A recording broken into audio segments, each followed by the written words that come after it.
We used to call it a cat and cow stretch.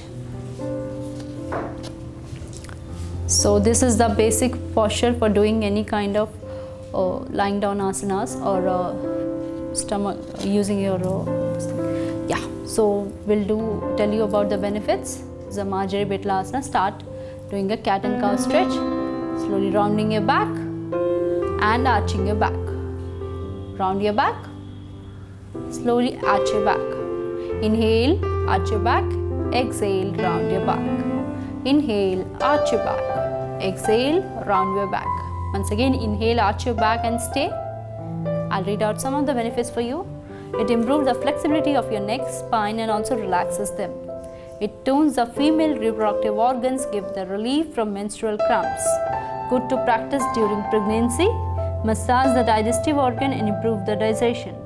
Good pose for thyroid. Now, hunch your back or round your back and stay. I'll read out some contraindications for this. Avoid this practice if you have any spinal injuries. Avoid this practice if you have any back issue or neck issue. Slowly release the pose. We used to call it a cat and cow stretch.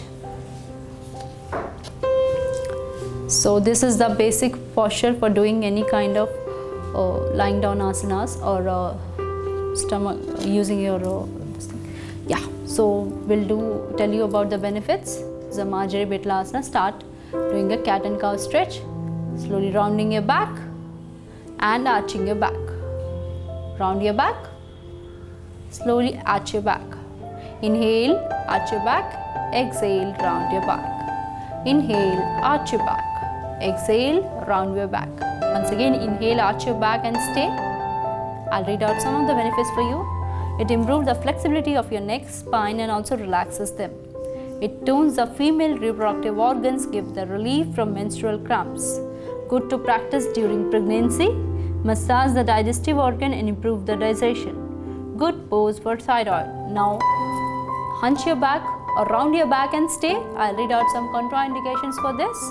Avoid this practice if you have any spinal injuries.